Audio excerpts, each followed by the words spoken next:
나는 어떻게 93세까지 건강하게 살아왔는가? 나는 김남식이다.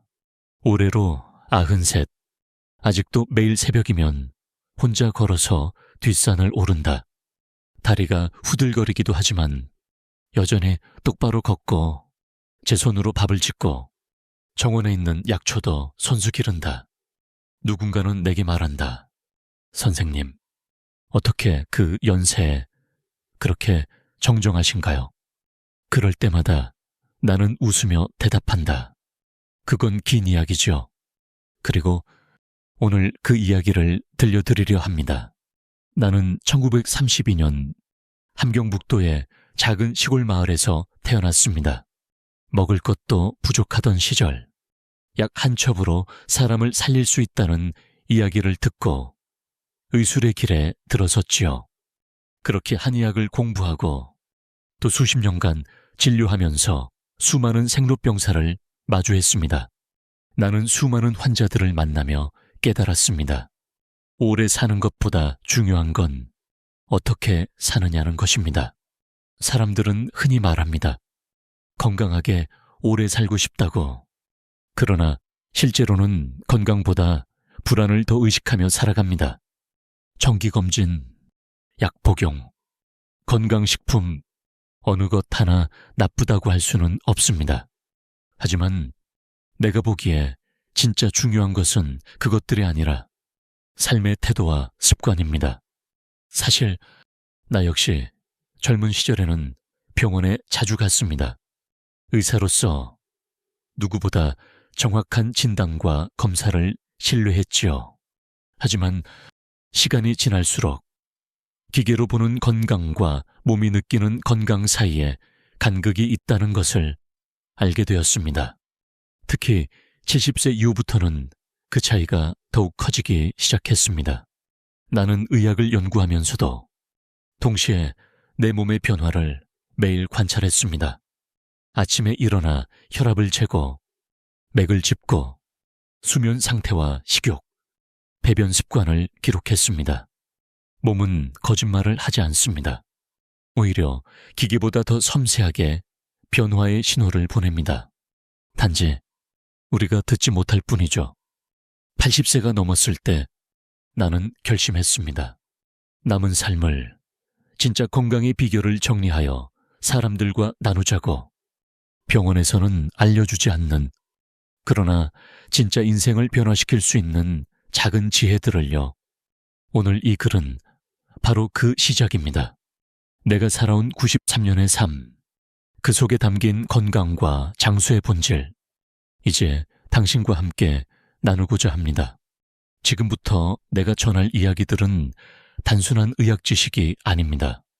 그것은 환자들과 함께 웃고 울며 얻은 삶의 통찰이며 나 자신에게 실천해온 건강의 기록이자 철학입니다. 이 이야기가 누군가의 삶을 조금이라도 덜 고통스럽게 만들고 조금 더 의미 있게 만든다면 나는 그것으로 충분합니다. 다음 장에서는 내가 인생 후반부에 마주한 건강의 착각에 대해 이야기할 겁니다. 너무 많은 검사가 오히려 수명을 단축시킬 수 있다는 믿기 어려운 사실, 그리고 그것이 내 주변 사람들의 삶을 어떻게 바꾸었는지를 말이죠. 끝까지 함께 걸어가 주시길 바랍니다. 이 이야기는 단지 내 이야기가 아니라 어쩌면 당신의 미래 이야기일 수도 있으니까요. 건강을 해치는 5가지 착각. 70세가 넘고 나서 나는 주변에서 참 많은 이야기를 들었다. 이 나이엔 검진을 더 자주 받아야 해요. 약은 끊으면 안 돼요. 이 정도 수치면 큰일 납니다. 처음엔 나 역시 그렇게 믿었다. 젊은 시절 의사였던 내 자존심에 나는 누구보다 최신 정보를 신뢰했고 수치에 민감했다. 그러나 어느 순간 이 모든 것이 착각일 수 있다는 걸 깨달았다. 나는 의학자로서뿐만 아니라 한 인간으로서 직접 경험했다.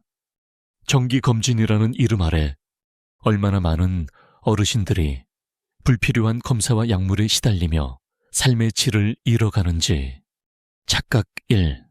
검진은 많을수록 좋다. 내 친구 박노인은 76세 때 건강검진에서 폐에 작은 결절이 있다는 소견을 받았다. 추가 검사를 권유받고 6개월간 반복되는 CT와 MRI를 견뎠다. 결과는 이상 없음이었다. 그런데 그는 내게 이렇게 말했다. 그 6개월 동안 난 매일 죽음을 준비했어. 검사가 몸보다 마음을 먼저 병들게 만든 것이다. 사실상 대부분의 결절은 양성이고 변화도 없지만 그 불안감은 마음을 갉아먹는다. 착각 2. 약은 무조건 따라 먹어야 한다. 나의 아내는 혈압약과 콜레스테롤 약을 수십 년간 복용해왔다. 문제는 80대에 들어서며 나타났다. 근육통, 소화장애, 피로감. 정작 약을 끊고 나니 몸이 훨씬 가벼워졌다. 알고 보니 나이 들수록 같은 수치도 다르게 해석해야 한다는 사실을 그제야 알게 되었다. 나이가 들면 간과 신장의 기능이 약해지고 약물의 대사도 느려진다. 젊을 땐 도움이 되는 약도 노년엔 독이 될 수 있다. 착각 3. 모든 사람에게 같은 기준이 적용된다. 국가 검진의 기준은 대부분 30, 40대 기준이다. 하지만 80대 노인에게 같은 기준을 적용하면 대부분은 비정상이라는 결과가 나온다. 대표적인 예가 콜레스테롤이다. 어떤 연구에 따르면 노년기에는 조금 높은 콜레스테롤 수치가 오히려 생존율을 높인다고 한다. 그럼에도 불구하고 병원에서는 수치만 보고 약을 처방한다. 그 결과 건강한 노인이 환자가 되어버리는 일도 많다. 착각 4. 검사는 해롭지 않다. 대장 내시경, 조직검사, 조영제 CT 모두 우리가 흔히 받는 검사다. 그러나 고령자에겐 이 검사들이 엄청난 부담이 된다. 실제로 80대가 대장 내시경을 받을 경우 장천궁과 같은 합병증의 위험이 40대보다 4배 이상 높다는 연구도 있다. 나의 사촌형은 아무 증상이 없었지만 나이도 있으니 한번 해보자는 말에 검사를 받았다가 장천궁으로 인해 2주 입원했다. 괜한 검사였다며 그는 깊은 후회를 남겼다. 착각 4. 건강은 병원에서 지켜진다. 이 착각이 가장 크고 가장 슬프다. 병원은 중요한 곳이다. 그러나 건강의 중심은 병원이 아니라 일상이어야 한다. 검사와 약물에 의존하면 할수록 우리는 자신의 몸에 대한 감각을 잃는다. 스스로의 상태를 판단하는 능력이 점점 약해진다. 나는 매일 아침 내 몸의 소리를 듣는다. 손끝의 맥박, 소화의 느낌, 어제 잠의 질, 이 작은 관찰들이 병원에서 받은 수치보다 더 소중하다.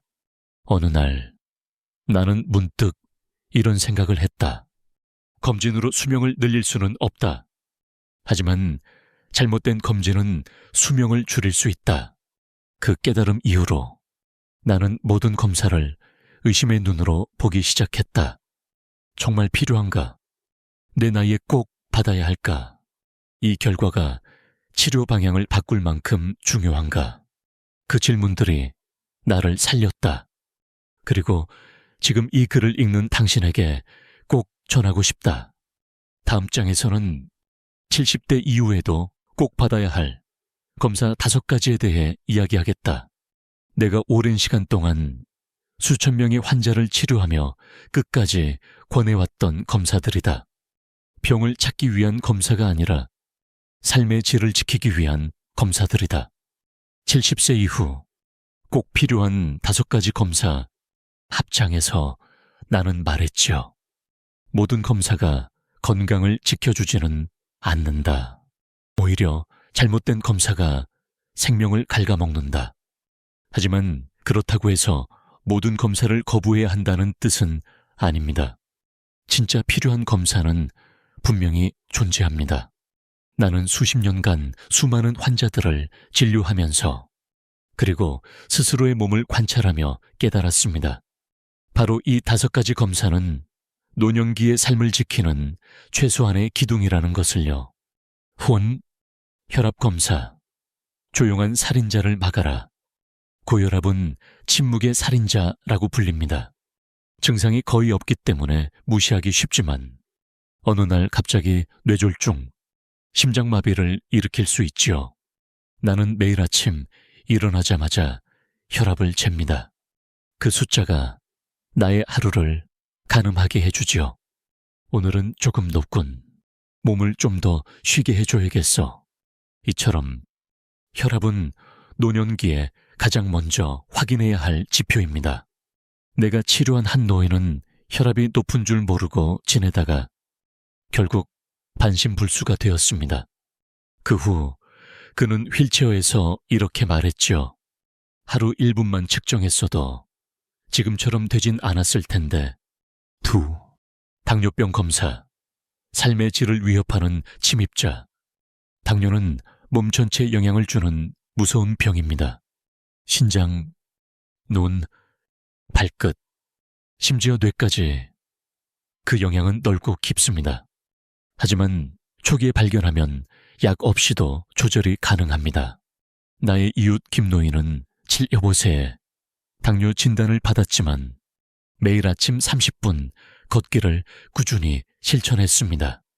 1년이 지나지 않아 혈당은 정상으로 돌아왔고 약도 끊을 수 있었지요. 그분이 내게 한 말이 인상 깊었습니다. 걷기 시작하고 나니 삶이 바뀌더군요. 당뇨가 날 살렸어요. 3. 골밀도 검사. 넘어짐이 생명을 앗아간다. 노령이 골절은 단순한 문제가 아닙니다.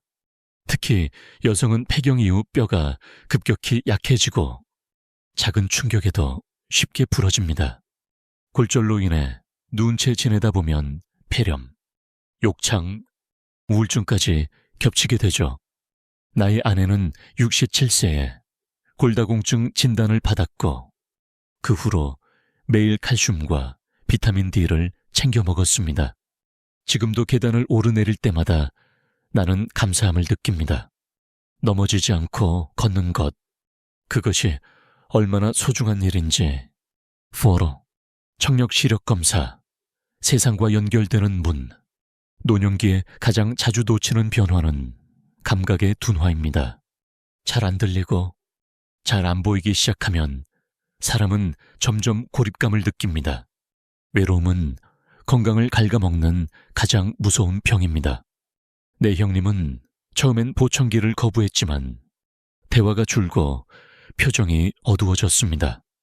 결국 보청기를 착용한 뒤 그의 눈빛과 목소리가 돌아왔습니다. 이젠 손자 목소리가 들려서 너무 좋아. 그 한마디에 나는 울컥했지요. 핀버. 우울증 선별 검사. 마음이 병들면 몸도 무너진다. 나는 아내를 먼저 떠나보내고 나서 몇 달 동안 식욕도 의욕도 사라졌습니다. 그땐 몰랐습니다. 이게 단순한 우울감이 아니라 노년기 우울증이라는 걸. 다행히 나는 상담을 받고 가족들과 더 많은 시간을 보내며 극복할 수 있었습니다. 그리고 깨달았습니다. 노년의 우울은 나이 탓이 아니라 치료 가능한 병이다. 많은 어르신들이 스스로를 포기합니다. 나이가 드니까 당연하지라고요. 하지만 그렇지 않습니다. 마음이 살아야 몸도 산다. 이것은 평생 환자를 돌본 내 가장 강한 신념입니다. 지금까지 이야기한 이 5가지 검사는 단순히 병을 찾기 위한 것이 아닙니다. 삶의 질을 지키기 위한 최소한의 노력입니다. 어떤 검사는 우리를 병자로 만들지만 이 5가지 검사는 우리를 인간답게 살아가도록 돕습니다. 다음 장에서는 병원 밖에서 내가 지켜온 생활 속 건강 습관들에 대해 이야기하겠습니다. 진짜 건강은 병원보다 일상의 반복 속에 숨어 있습니다. 병원 밖에서 건강을 지킨다는 것, 사람들은 내게 종종 이렇게 묻는다. 선생님은 병원에 자주 가세요. 나는 조용히 웃으며 대답한다. 아니요. 병원보다 더 자주 가는 곳은 공원이죠. 나는 건강을 지키는 가장 큰 비결은 병원이 아니라 일상의 습관에 있다고 믿습니다. 아침에 무엇을 먹는가? 어떤 생각을 하는가? 얼마나 걷는가? 누구와 대화하는가?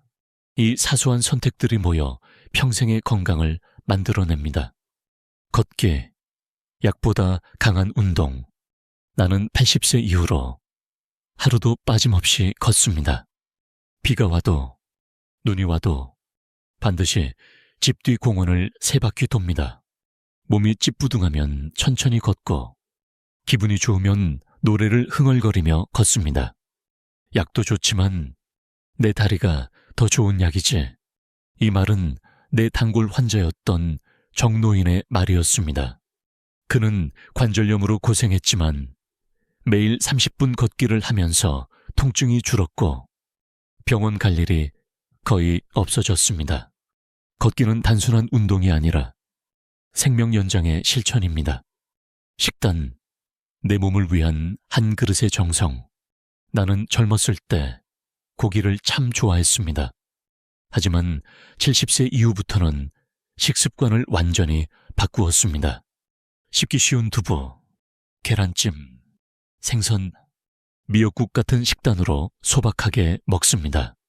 특히 나는 콩, 김, 다시마 같은 식물성 단백질을 자주 섭취합니다. 그 덕분인지 변비도 줄고 위장도 편해졌습니다. 내 어머니는 늘 말씀하셨습니다.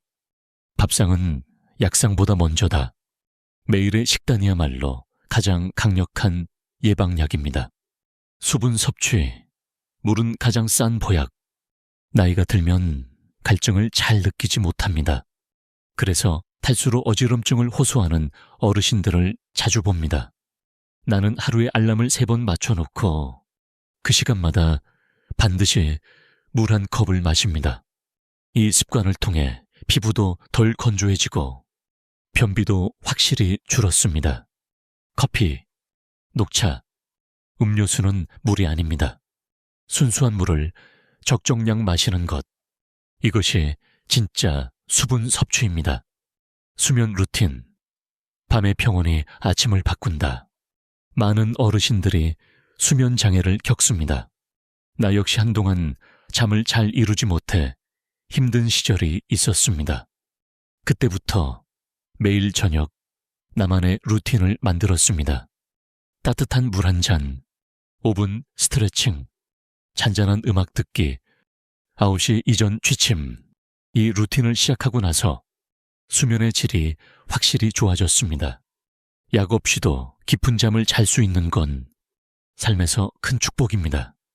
정신의 건강, 명상과 일기, 마음의 체조, 몸만 건강해서는 오래 살 수 없습니다. 마음이 편안해야 몸도 따라갑니다.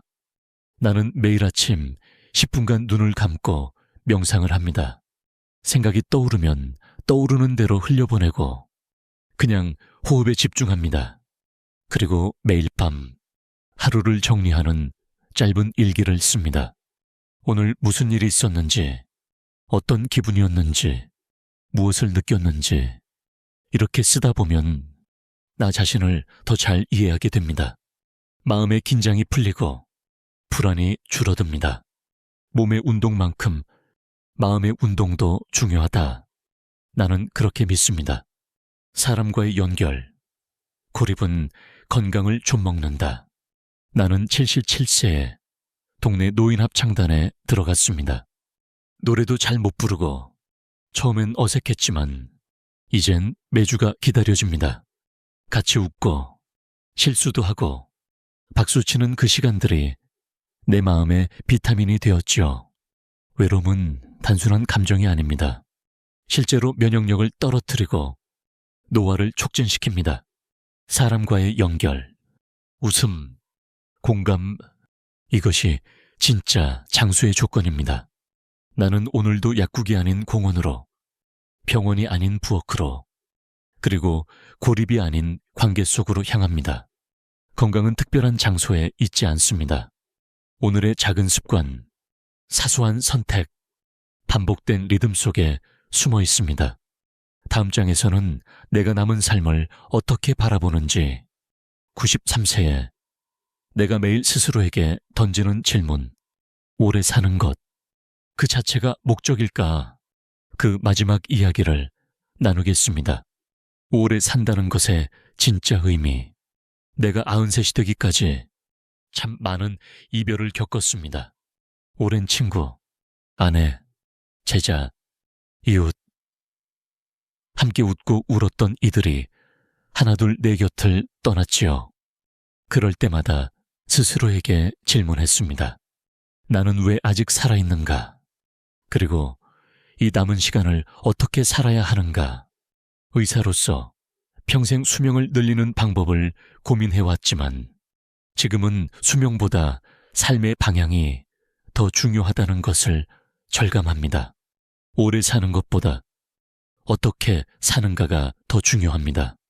나는 왜 사는가? 삶의 목적.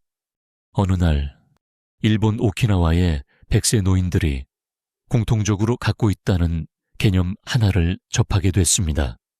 바로 이키가이, 즉 삶의 이유입니다. 그 말을 듣는 순간 문득 나의 삶도 되돌아보게 되었습니다. 나는 여전히 누군가에게 필요한 사람일까? 남은 시간, 내가 할 수 있는 일이 무엇일까? 그렇게 시작한 것이 초등학교 도서봉사 활동이었습니다.